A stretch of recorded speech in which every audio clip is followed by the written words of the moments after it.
Ok,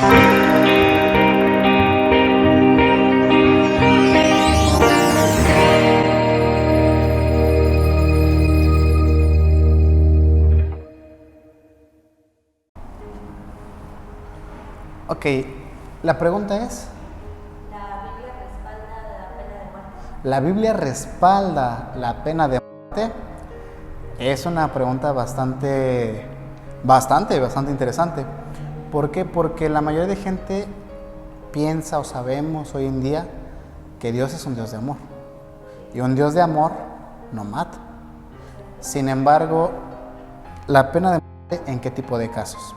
Hoy día sabemos que, por ejemplo, en los Estados Unidos de América, no sé si actualmente, pero hace tiempo, la pena de muerte era para todas aquellas personas que hacían actos muy violentos. Por ejemplo, violar a tantas mujeres, violación de niñas, todo eso. ¿Por qué la pena de muerte? A lo mejor muchos dirán, es que Estados Unidos exagera, pero ¿cómo más podrías infundirle desafortunadamente miedo a la gente a hacerlo? Si yo te digo que si lo haces te voy a matar, ¿qué crees? No lo vuelves a hacer, pero tú cómo vas a saber que lo que te digo es cierto.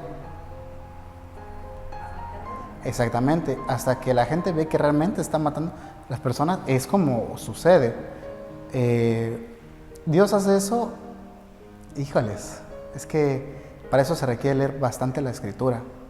Bastante la escritura, no es una respuesta que te puede decir sí. O sea, sí, pero ¿por qué? O no, pero ¿por qué, no? Ok, cuando en Génesis Dios destruye a Sodoma y Gomorra, destruye en Génesis al diluvio, Dios mata a la gente pecadora.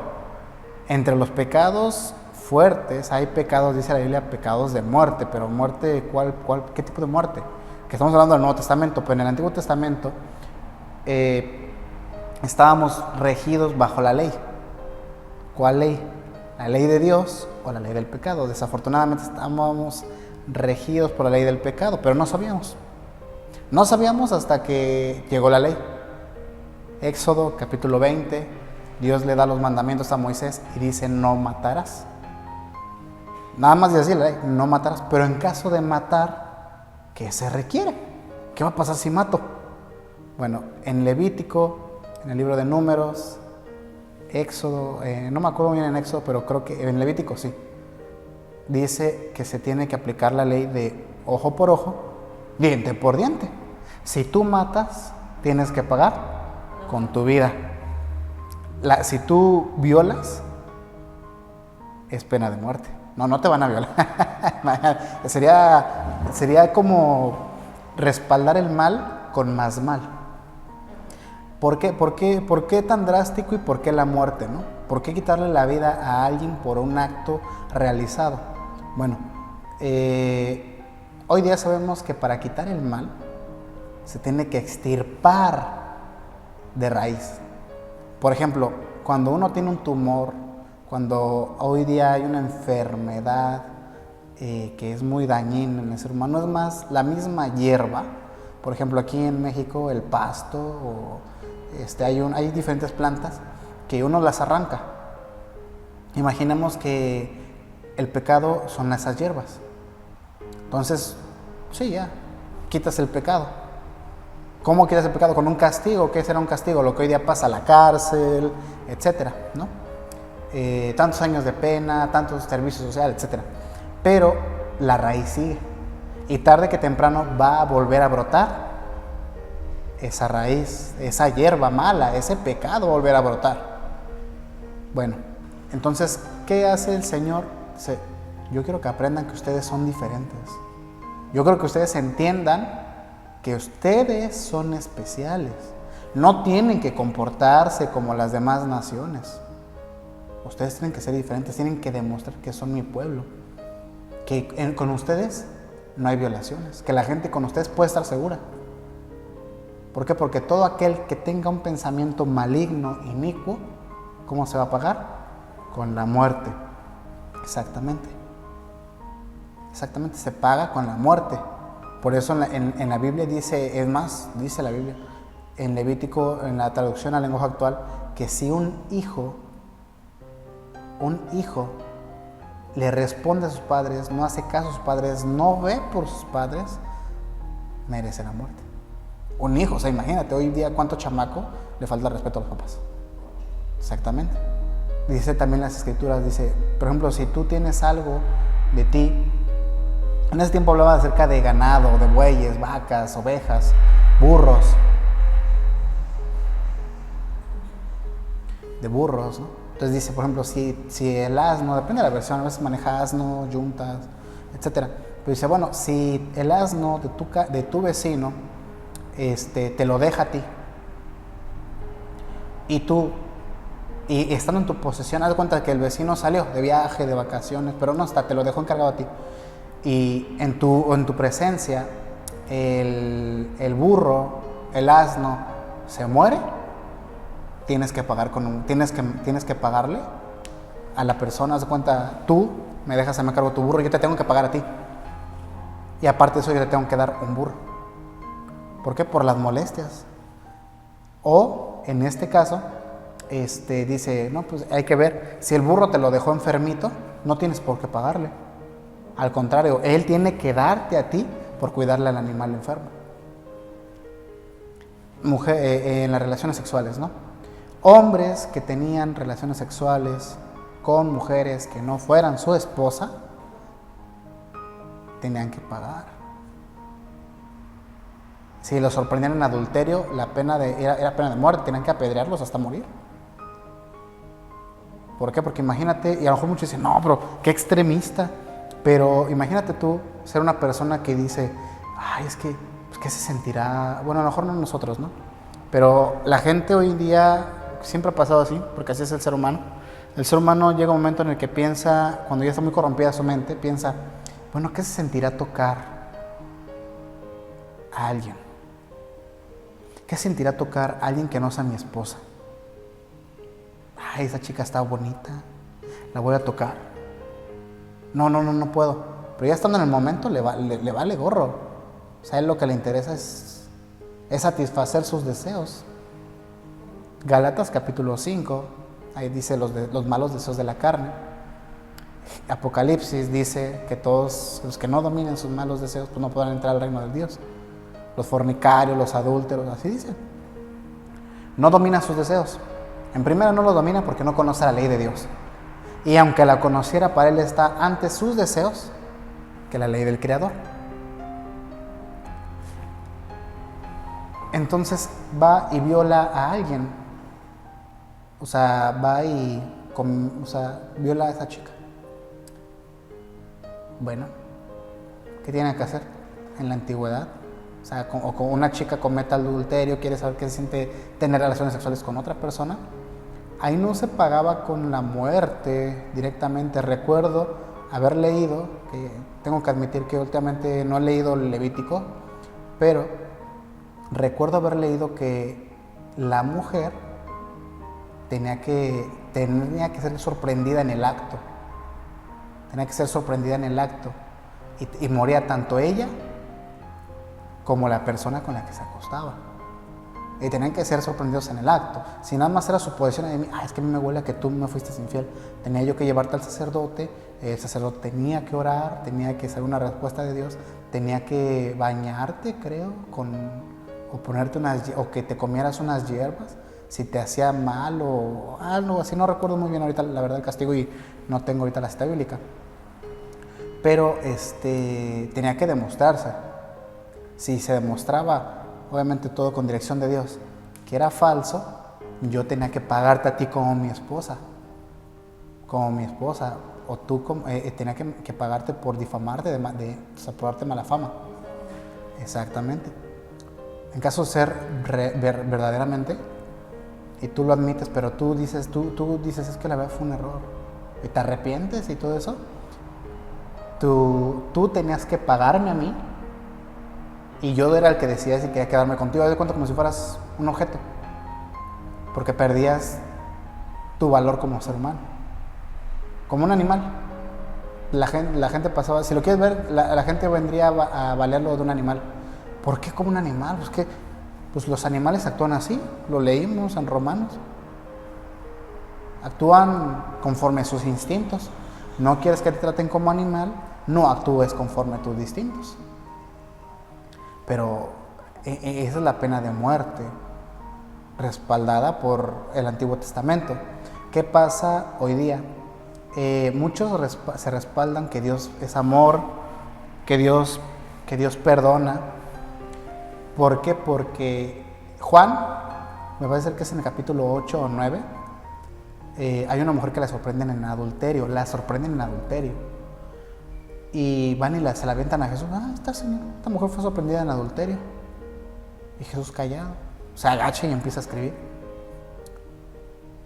Hay que apedrearla. Y Jesús estaba escribiendo. ¿Qué escribía el Señor? ¿Quién sabe? No me dice el Evangelio que estaba escribiendo, pero estaba escribiendo en el suelo. Hay muchas hipótesis. Hipótesis son suposiciones. ¿Por qué existen las suposiciones? Porque como no hay ningún registro, pero conociendo el carácter de X o Y personas, se pueden hacer suposiciones o siguiendo ciertos patrones. Desafortunadamente, Jesús no tenía eso para decir, sabemos que está escribiendo Jesús, ¿no? A ver, si hubiera sido, no sé, Mozart, hubiera sido alguien diferente de Jesús, hubiéramos dicho, sí, estaba escribiendo una canción, estaba dibujando un cuadro, un paisaje, etc. O estaba poniendo X o Y cosa. Pero al ser Jesús no se sabe. Bueno, Jesús está ahí y voltea y les dice, el que esté libre de pecado, que tire la primera piedra. Se agacha y sigue escribiendo. ¿Y qué crees? Nadie aventó la piedra. Y todos empezaron a ir. Todos empezaron a ir. Voltea Jesús y le dice, hija, ¿qué pasó? ¿Y dónde están los que te condenaban? No, Señor, pues ya no hay nadie. Dice, bueno, yo tampoco te condeno. Es la única parte en toda la Biblia, desde Génesis hasta Apocalipsis, es la única parte en toda la Biblia donde Dios, por así decirlo, no sé qué palabra usar, aprueba, perdona, no pasa nada, o sea, no hay ninguna consecuencia por la fornicación, por el adulterio. Es la única parte, porque las relaciones sexuales o todo lo que es sexualidad dentro de la Biblia es un tema muy, muy peligroso dentro del ser humano, porque es un pecado que no se comete afuera del cuerpo, 1 Corintios, sino que se comete contra el cuerpo de uno mismo, que es el templo del Espíritu Santo. Bueno, más ahorita que estamos en el Señor. Pero ahí hay algo bien tremendo. Esa escritura, en los escritos más antiguos, los más apegados al original, porque las escrituras originales pues no están, ya no existen. Y si existen, quién sabe dónde están. Pero las copias más antiguas que se supone son apegadas al original, no contienen esa parte. Esa parte no existe. No existe esa escena donde Jesús está escribiendo y le dice, hija, ¿dónde están ¿dónde están tus acusadores? No, pues no hay quien me acuse, yo tampoco te acuso. No existe. De hecho, en algunas Biblias viene el comentario, dice, este pasaje está actualmente en las escrituras, pero en los originales o en los más antiguos que se tiene registro, no existe esta cita bíblica, no existe este capítulo, sino directamente del capítulo 7 se brinca al 9, creo que sí es el 8, no recuerdo muy bien, si no se brinca, pero en el Nuevo Testamento, ¿Dios qué hace? El carácter de Dios en el Nuevo Testamento es el mismo, pero con una diferencia, que ahora tiene representantes del reino de los cielos dentro de la tierra. En ese tiempo, pues, ¿qué representantes puede haber? Entonces, como representantes del reino de los cielos, 1 Corintios capítulo 3, ustedes son administradores de los misterios de Dios, servidores del Evangelio, servidores de Dios, administradores de los misterios de Dios. Tenemos que actuar, tenemos que ser, tenemos que comportarnos como dignos embajadores del reino de los cielos, como servidores de Dios. Entonces, esas cosas, si se ocurren en el mundo, que el mundo las juzgue. Nosotros no somos del mundo. Pero sí, dentro de nuestro rol como personas cristianas o conocedores de la palabra o seguidores de Cristo, nuestro rol es acercarnos a la persona que cometió adulterio o la que está acusando, es acercarnos, hablarles de Jesús y quién sabe, puede que se arrepientan. Y si se arrepienten, oye, pero aunque haya violado, ¿sí? Aunque sus pecados, dice Isaías y Jeremías, aunque sus pecados sean los más graves, aunque sus pecados sean los más complicados, tienen perdón. Dice por ahí el apóstol Pedro en una de sus epístolas que el amor cubre multitud de pecados. No dice te cubre o perdona, no te dice 1 o 2 pecados, no. Perdona multitud de pecados. ¿Cuántos son una multitud? Son hartos, o sea, imagínate cuántos pecados. El amor, ¿pero cuál amor? El amor de Dios. El amor de Dios, perdón. Solamente hay un pecado que no tiene perdón. El único pecado, según dice el Señor Jesús, es la blasfemia contra el Espíritu Santo. Bueno, ese tema luego lo platicamos porque es un poquito más complicado y se requiere que sea el Espíritu de Dios guiándonos para poderlo entender. Bueno, regresando al tema, ¿qué pasa en el Nuevo Testamento? Nuestro rol como servidores es acercarnos y para darles las buenas nuevas. Si se arrepienten, gloria a Dios, ya es lo que nos importa. Aunque lo maten, aunque lo persigan, aunque se pase años en la cárcel. Alguien que conoce del Señor dice, está bien, la verdad sí me lo merezco. Sí me lo merezco. Porque si eso lo hubieran hecho a mi hija, si eso lo hubieran hecho a mi esposa, si hubieran matado a mi mamá, yo pediría que la mataran a esa persona. Me lo merezco. Pero no, o sea, aquí estoy. Simplemente, o sea, tú que eres mamá, si tuvieras una hija de 8 años y de repente acerca una persona y la viola, ¿tú qué pedirías para ese violador? Que la muerte. Ahí no se te hace injusto, ahí tú dices, es lo justo. Pero si el que la violó fuera tu hijo, ¿pedirías la muerte para tu hijo? No. Pues es una decisión muy difícil, pero creo que ¿cómo no, o sea, no lo aceptaría porque No. Mira, nosotros como seres humanos pensamos y sabemos muchas cosas, pero a veces nos da miedo exteriorizarlas por temor a que vayan a pensar, a lo mejor está mal, porque sí, o sea, la verdad sí, yo quiero que lo maten, pero si fuera mi hijo, no, pues ¿cómo van a matar a mi hijo? No, yo creo que mi hijo puede cambiar, yo perdono a mi hijo, porque es tu hijo, porque lo amas, por eso es que tú no ves tan fuerte la falta de tu hijo, así es Dios con nosotros. Sí, Él sabe que merecemos la muerte, pero es tan grande. Fíjate, si tú que eres un ser humano, yo que soy un ser humano, amamos a nuestros semejantes y nuestro amor no se compara al amor que Dios tiene por nosotros. Imagínate cuánto ama Dios al violador. Al violador, no la violación, sino al violador, al pecador. Quiero enfatizar más. ¿Cuánto ama Dios al pecador? ¿Cuánto ama Dios al pecador? ¿Ama el pecado? No. Dios aborrece el pecado, elimina el pecado. Creo que es el fin de la carrera de la humanidad, eliminar el pecado de nuestra vida, obedecer al Creador. Pero Dios ama al pecador. Entonces ya cuando uno tiene el conocimiento de la palabra de Dios, uno ya sabe, el Espíritu de Dios, el Santo Espíritu, el Espíritu Santo, como quieramos manejarlo, está dentro de uno y uno realmente dice, sí, la verdad sí es lo que me merezco. La verdad, sí, yo merecía la muerte y todos los que hemos tenido la oportunidad de conocer de Cristo y una vez nos acercamos a Él y decimos, a lo mejor no cometimos faltas tan graves como violar a niñas, como matar, como asesinar, o a lo mejor sí, porque son tantas personas que se convierten, que conocen, que se acercan a la presencia de Jesús, solicitando ¿qué? Su perdón, nada más su perdón. ¿Tú perdonarías a tu hijo si tu hijo hiciera algo así? ¿O no lo perdonarías? Es una pregunta difícil, pero es una pregunta que tiene respuesta. Pero pues bueno, o sea, es que por ejemplo, no, que le chica con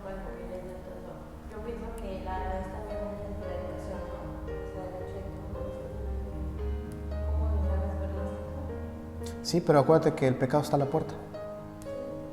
En Santiago enseña cómo se concibe el pecado. El pecado empieza como un pensamiento, un mal pensamiento, un mal deseo. Después, ¿qué sigue de ese mal deseo? Anhelarlo con todo tu corazón y querer poseerlo. O sea, te digo, depende de las versiones, ¿no? Después, ¿qué sigue? Pasar a la acción. El pecado empieza como un pensamiento y va engendrándose.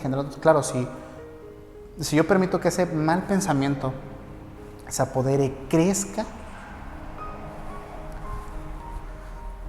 si yo permito que ese mal pensamiento se apodere, crezca dentro de mí, va a pasar de ser un feto a ser una persona grande, hablando analógicamente, no lógicamente, haciendo un esquema, una suposición, pasa a ser una persona grande.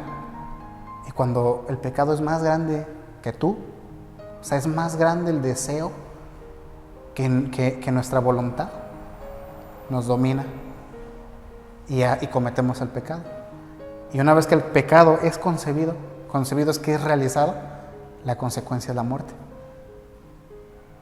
La muerte, porque, o sea, es la verdad. Simplemente yo nunca llegué a hacer algo así, pero cuando uno dice, me mentiste, o sea, la mayoría de gente decimos, ¿qué duele más, un golpe o una mentira? Una mentira. Pero cuando nosotros las decimos, bueno, una mentira chiquita, ¿no? O sea, ¿quién se va a dar cuenta? Pero cuando uno llega realmente con el Señor y uno se da cuenta de la pureza de Dios, de la bondad del Señor, uno quiere estar sin mancha, uno quiere estar limpio, uno quisiera borrar su pasado y decir, yo nunca he mentido, soy digno de estar delante de usted, Señor. Pero no es así. Nosotros como seres humanos hemos mentido, aún conociendo del Señor, cometemos errores, mentimos. Y nos acercamos llorando, rogándole y diciéndole, perdóname, Señor. No merezco estar aquí frente a tu presencia. Yo lo que merezco es la muerte por mentir. Sí, solo por mentir.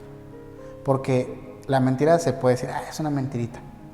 Pero si tú me dices, no, la verdad, unos papás, un ejemplo, los papás, su hijo nace y le dicen, no, estás bien guapo y eres el más inteligente.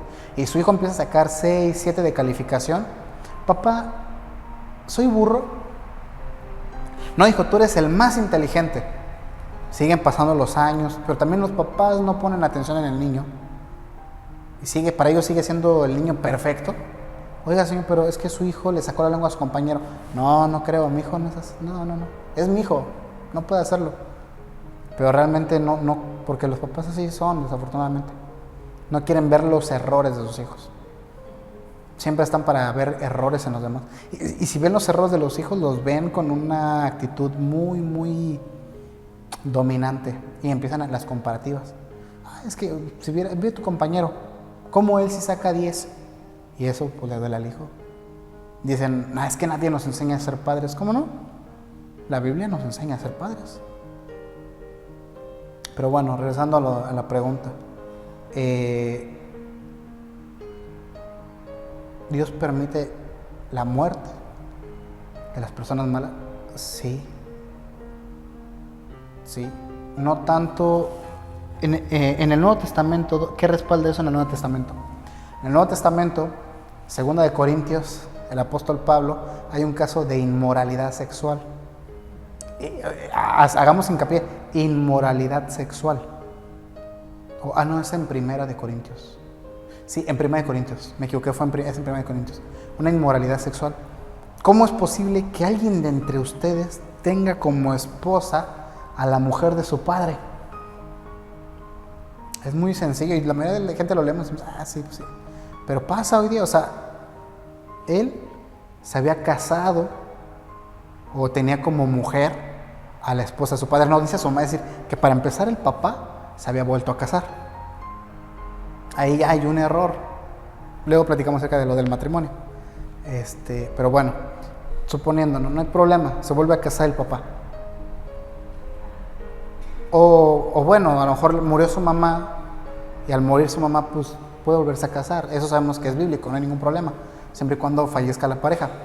Se acerca con papá, la señora, se casa con él y el chico, pues ya siendo grande, ve a la mujer, a la señora y no sé, por alguna extraña razón, yo conozco gente o he visto gente que siente una extraña atracción por señoras grandes y no entiendo por qué. O sea, no sé, yo no soy así, yo creo que ni siquiera, bueno, ahorita porque ya estoy en el Señor, pero antes tampoco era como de que, ay, me gusta fulana, está bien bonita, bien, no sé, palabras coloquiales que pueden utilizar hoy día. Y la toma, o no me dice qué habrá pasado, pero también su madrastra le corresponde y deja a su papá por irse a vivir con él y la toma por mujer. Tomar por mujer en las escrituras es tener relaciones sexuales. Y tiene relaciones sexuales. Y ahí dice el apóstol Pablo, ¿cómo es posible que hay un caso de inmoralidad entre ustedes? Y todavía hasta lo aplauden. ¡Ay, qué bonita pareja! ¿Y dónde es su esposa? No, pues es que ella que era la mamá de mí. Él era la esposa de mi papá. Bueno, pues gloria a Dios, ¿no? No hay problema. Pues ya estamos aquí y no me dice con detalle qué pasó en la iglesia de Corinto. Y el apóstol Pablo dice, ¿cómo es posible que pase eso? Oigan, eso ni siquiera los incrédulos lo hacen. Y sí es cierto, hay gente que no conoce de Dios, que no son cristianos, que no leen la Biblia y dicen, ¿cómo es posible que me voy a andar casando con la esposa de mi papá? Y ni siquiera conocen de Dios. No es necesario que vayan a una iglesia para darse cuenta que eso está mal. Y dicen, no es posible que pase eso. Y todavía ustedes van y le aplauden y dicen, ay, qué bueno, la hermana, y viene el hermano. No es posible, sáquenlos de la congregación. Júzguenlos ustedes. La Biblia dice, no juzgáis. Pero ahí el apóstol Pablo nos enseña que debemos de juzgarnos a los que estamos dentro de la iglesia. Y si aún vamos a juzgar a los ángeles, el tema de a quién debemos juzgar también, sí, más adelante lo podemos tocar. Pero el apóstol Pablo dice eso. Entonces ahí nos vemos que una vez más, no es el apóstol Pablo, es Dios a través del apóstol Pablo, el Espíritu Santo a través del apóstol Pablo diciendo, eso no está correcto. Ya en la época de la gracia, pero, lo que muchos conocen la época de la gracia, pero, lo que te comentaba, el carácter que Jesús toma, hija, yo tampoco te condeno, ya no peques más, súbete de aquí, como sea.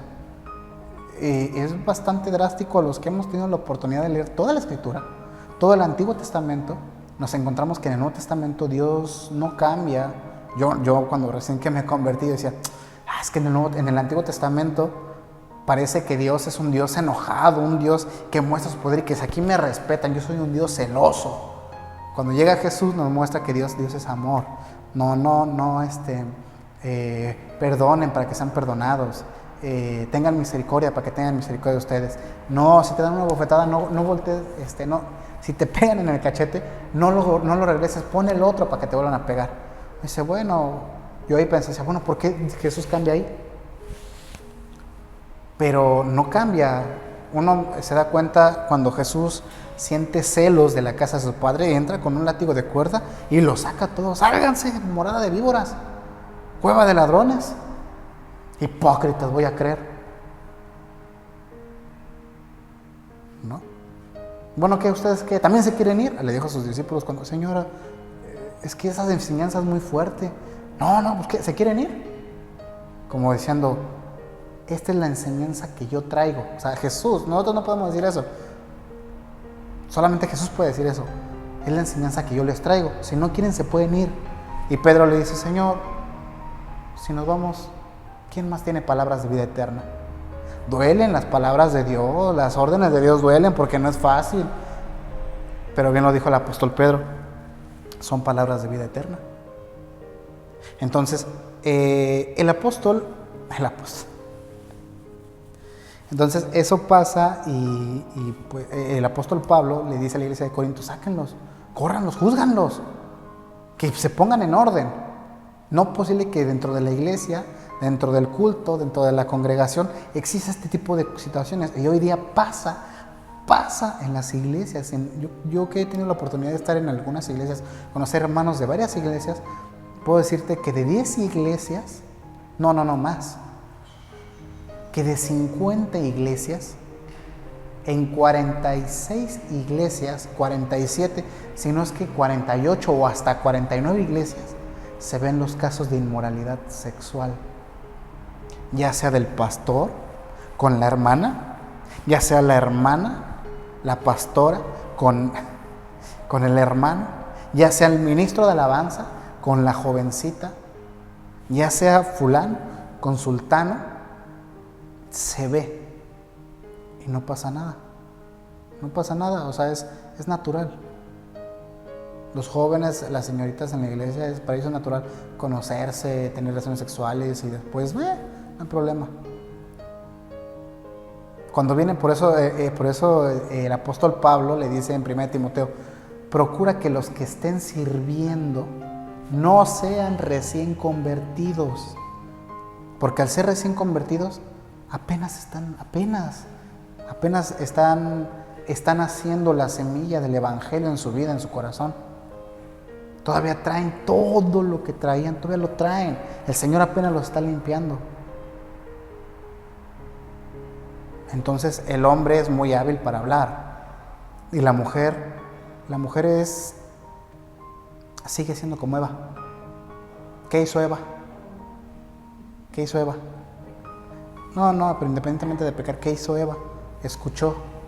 ¿A quién? Al animal. Por eso nos decían, y yo lo he corroborado, a lo mejor en su tiempo yo fui una serpiente, como la del huerto del Edén, antes de que el Señor cambiara mi vida, mi ser, y me escuchaban. Entonces nos decía el hermano de ese tiempo, nos decía, hijas, estoy diciendo a las señoritas, no escuchen al animal. Y sí es cierto. Decía, no crean que si van a ir a los coritos para cantarles un corito. No, y bien lo dijo el Señor, ustedes sean astutos. Sean astutos como las serpientes, pero mansos como las palomas. Si el mal es astuto, pues los hijos de Dios tenemos que ser doblemente astutos. Porque para hacer la maldad, bien fácil, se piensa, se dice, se hace. Pero para detener la maldad tiene uno que ser doblemente astuto. Porque uno tiene que saber lo que ya va a hacer la persona mala. Y la persona mala piensa lo que ya va a hacer la persona buena. Por eso alguien que ya tiene una responsabilidad, que en sí pues todos somos responsables, Por eso las iglesias no crecen, por eso las iglesias se dividen, por eso las iglesias, hay grupitos por acá, aquí está el grupo de las hermanas, aquí está un grupito, aquí está el grupito de los hijos de pastores. Hijos de pastores, pues si todos somos iguales, ¿qué privilegio tiene? No, o sea, que si eres el hijo del pastor, no debes de sentirte como es que soy el hijo del pastor. No, ¿es el hijo del pastor? Sí.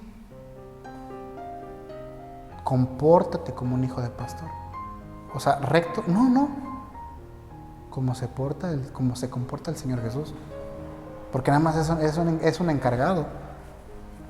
Y que tú seas el hijo del pastor no significa que tú también tengas que verte como, un Dios.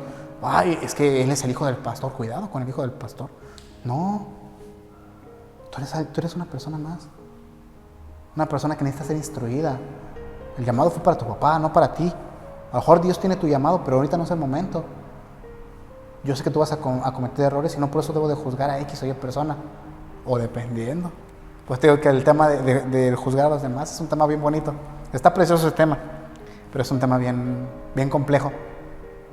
Regresando, eso hace que las iglesias hoy día vayan más la gente por los cultos de alabanza. Es que la alabanza está bien bonita.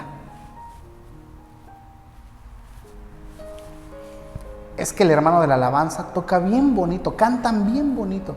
No, parece un grupo profesional. No, vamos, y cómo nos gozamos en la alabanza. O sea, la gente va más por la alabanza y brincotea. No digo que esté mal, o sea, está bien siempre y cuando esté dentro del orden de Dios. Pero hay cosas que ya no son del orden de Dios. Y todos nos damos cuenta. Es muy sencillo. Es muy sencillo darnos cuenta cuando ya no es el orden de Dios. Pero no lo queremos admitir. No lo queremos admitir. Entonces la gente va y no se da cuenta de que por causa de ese tipo de situaciones, digo, más que nada la inmoralidad sexual. La inmoralidad sexual es un pecado muy grave que pasa ese tipo de situaciones. Para que Dios limpie a una persona así, tienen que pasar días, semanas, años. ¿Cuántos? 10, 20, 30, 2 años, un mes. O sea, en un mes tendrías que estar las 24 horas del día postrado, llorando, arrastrándote en el suelo. Dice la Escritura, entrando en cilicio, vistiéndote de cilicio, rasgando tu ropa, como lo hizo el rey David. El rey David, cuando cometió el pecado de inmoralidad, Dios le mató a su hijo. ¿Qué pasó ahí? Entonces Dios habló, ¿por qué no mató a David? David se la pasó día y noche, las 24 horas encerrado, orando, llorándole al Señor.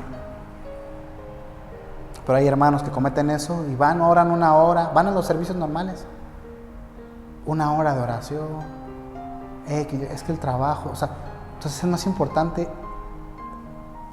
cumplirle al trabajo, es más importante cumplirle a X o Y persona, X situación que a Dios. Y yo sé que muchos a lo mejor pueden pensar, es que eso que está diciendo es bien grave. No. ¿Por qué? Porque cuando realmente uno tiene la fe, una fe en Dios, a mí no me importa, yo prefiero estar en mi casa, aunque no coma, pero que Dios me perdone. Oye, tu esposa, tu hijo, Dios proveerá. Mientras Dios vea que yo me estoy preocupando y que dejé todo por tratar de agradarle a Él, pero no lo está sirviendo, no me importa. Yo lo que quiero es estar a sus pies, estar bien con Él. Yo sé que si yo me preocupo por Él, yo trato de estar bien con Él, yo veo por Él, yo veo para que el Señor se tome el control de mi vida. Dios va a tomar el control de mi vida y no va a desamparar a mi esposa, a mi hijo. Sí la van a sufrir porque es consecuencia de mi pecado. Pero si nos dejamos dominar por mi pecado, y yo voy a pensar, no, el pastor tiene la culpa, es que nunca me habló de eso. No, es que no, pues de todas maneras, si ya pasó eso fue por culpa del pastor, él es el pastor. Yo nada más hice lo que el pastor me decía.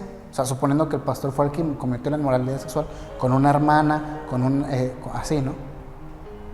Ay, es que el pastor, él tiene más responsabilidad. No. Tenemos que dejar de pensar así y pensar realmente y darnos cuenta que la responsabilidad principal está dentro de uno. Ay, ¿cómo es posible? Y ahí sigue predicando. Bueno, uno es lo que vemos, pero a lo mejor ¿cómo sabes que el pastor, que el siervo, que el que cometió el error estuvo día y noche clamando, tirándose en el suelo, rasgándose, echándose tierra en la cara, sollozando, llorando tanto que ya no le salían ni lágrimas? ¿Cómo sabes que a lo mejor, si está ahí, es porque Dios permite que está ahí? Si realmente sí ahí, pero no porque Él realmente se haya consagrado, haya pedido el perdón de Dios, no te preocupes, Dios lo va a quitar. Por eso la Biblia nos dice, no pongan sus ojos en los hombres, no, pongan sus ojos en el Señor. Es bueno cuando uno tiene un buen ejemplo, como en su tiempo era el apóstol Pablo, pero siempre hay uno que tiene que estar primero los ojos puestos en Jesús, en Dios, y después ver quiénes son los que están a cargo y ver si lo que están haciendo realmente nos muestra, nos enseña a ser como Dios, a ser como Jesús, a seguir a Jesús.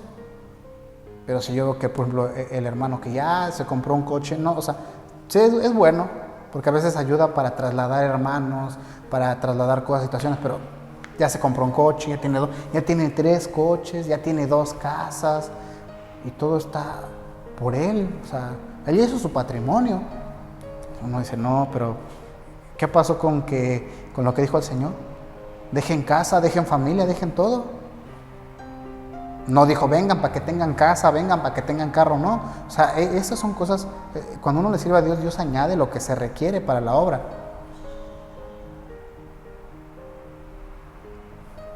de ahí, si las cosas que tiene el pastor no, o el que esté a cargo, o quien sea, aún los servidores, si las cosas que vamos obteniendo o que Dios nos va brindando por medio del ministerio, por medio del evangelio, no las utilizamos para el evangelio, simplemente somos una persona religiosa. Simplemente tenemos una religión más. Y vamos a ver con que, no, es que, no, Dios no es así. Dios perdona, y sí, Dios perdona, Dios levanta, pero para eso se requiere un arrepentimiento puro y sincero. Pero si después de eso uno vuelve a pecar, o sea, no es que uno caiga en pecado, porque caer en pecado es distinto a pecar.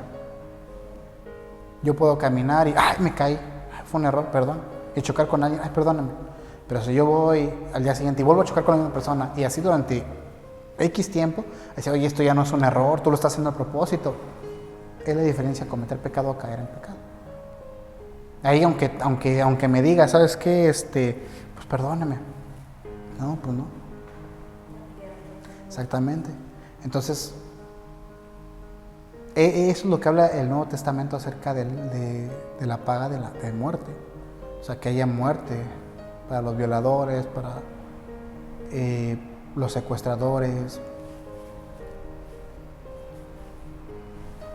O sea, tampoco hay que ensañarse y desquitar todo el coraje con una persona hasta que se muera, como le hacen muchas personas secuestradores o no sé, luego esas series de narcos que hemos visto, que hemos tenido la oportunidad por ahí de ver un pedazo de esos, que agarran y le están pegando, le rompen los dedos, lo ahogan, le rompen, le pegan patadas, le pegan en la nuca. No, eso no, eso está mal. Está mal. Porque uno está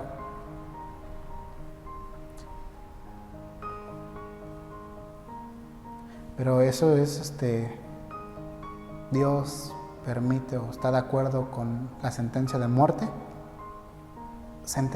al pecado, no al pecador. Si el pecador merece la muerte de acuerdo al libro de Levíticos, de acuerdo al libro de Deuteronomio, no importa, aunque él se haya arrepentido y se haya convertido a Cristo, aunque su cuerpo físico muera, su alma vivirá. Yo si fuera así una persona si fuera una persona que yo maté a 15 personas, no digo que, o sea, no, Dios guarde la hora. Aparte de eso, yo tuve una línea de trata de blancas, todo eso, ¿no? Hice mucho mal. Merezco la muerte, ¿no? Estafé a tantas personas, compré a tantas personas en el gobierno, así, policías, tuve tantas mujeres, etcétera. O sea, ¿merezco la muerte? Sí. Pero llega alguien y me predica el evangelio. Y yo creo, es un ejemplo, y yo creo en el evangelio. No, pues yo lo que quiero, ya estuvo muy mal lo que hice. Sí, pero tienes pena de muerte. Sí, está bien. Sí, pues es lo menos que yo debería de pagar con otra cosa. Y cuando uno realmente se arrepiente, lo muestra en las escrituras. Déjenme pagarle a los que les he hecho daño. Denle todo lo que tengo a los que les he hecho daño. ¿Con eso se repara el error? Pues es que no se repara el error, pero estamos hablando de una sociedad en la que haya más palabra de Dios que palabra de hombres. La palabra de hombre nunca se va a quedar satisfecha. Aunque yo le dé 5 millones de pesos aunque yo le dé X o Y cosa, no va a quedar satisfecho. Pero cuando es del Señor uno dice, bueno, pues ya me mató mi hija, pues gloria a Dios. Sí, mi hija sufrió los últimos momentos, pero bueno, mi hija yo la crié para que ella creyera en Jesús. Y yo sé que yo sé que si yo sigo en esta carrera, tarde que temprano voy a volver a ver a mi hija. porque ella murió en Cristo. Y dice la Biblia, bienaventurados los que de ahora en adelante mueren en el Señor. Si no, imagínate todos los apóstoles, todos los mártires bíblicos que murieron por causa del Evangelio. O sea, entonces ellos que eran de piedra, no, ellos eran igual que nosotros. Pero como tenían la palabra de Dios adentro de ellos, tenían el Espíritu de Dios dentro de ellos, era lo que nos consuela. Dice por ahí, también en 2 de Corintios capítulo 1, Dios es Dios de consolación. Él es el Padre Consolador, el que nos consuela en los momentos más difíciles. Él es el que nos consuela. Entonces ahí está la respuesta. Yo sé que a lo mejor me divagué bastante, pero me gusta poder comentar a detalle para saber. Cuando es así, la muerte física, sí, sí, la muerte física. El fallecimiento físico, pues sí, pero pues te digo, a Dios le importa más lo de adentro que lo de afuera. Ahí está, el ejemplo ahí está en el ladrón que muere junto a Jesús. Él merecía, ¿él qué dijo? Nomás acuérdate de mí, fue todo, pero él nunca dijo, no, a diferencia del otro. No, si realmente eres Jesús, si eres el Cristo, si eres el Mesías, bájate y bájanos a nosotros. ¿Por qué no te liberas? Y el otro que dijo, ¿cómo es posible que hables así? Él dijo, nosotros merecemos esto que estamos pasando, pero él no lo merece. Eso es lo que pasa. Entonces, al final de cuentas, Jesús ya pagó por nosotros. Es la ventaja. La ventaja es que tenemos una gran responsabilidad. Sí, a mí también. Uno que lo ha vivido, esa frase de acuérdate de mí. O sea, acuérdate de mí, Señor. Lo único que quería era que se acordara de él. No le dijo, quiero entrar contigo. Nomás le dijo, acuérdate. Acuérdate con quién moriste, Señor. Acuérdate con quién. Así deberíamos de orarle al Señor cuando ya cometamos un pecado. Acuérdate, Señor, quién te he predicado. Acuérdate solamente acuérdate, no te pido que me perdones. Solo acuérdate que hace mucho tiempo hubo un Señor, un joven, que te predicaba, que te cantaba con todo el corazón, que te adoraba, que te oraba, que te hablaba, que te buscaba con todo el corazón. Que la regó, sí, y ya no es digno de entrar a tu reino, pero solo acuérdate, Señor. Solo acuérdate. Fue todo lo que pidió, y ves la respuesta de Jesús. Él vio que el arrepentimiento era sincero y que le dijo, te aseguro que hoy mismo entrarás conmigo en el paraíso. ¿Era lo que buscaba el ladrón? No, él no buscaba eso. Él nada más buscaba y mira nada más toda la recompensa que dio el Señor. Por un arrepentimiento puro y sincero. Nunca dijo, ay Señor, libérame de la muerte. No. Pero en conclusión, pues es eso. Amén.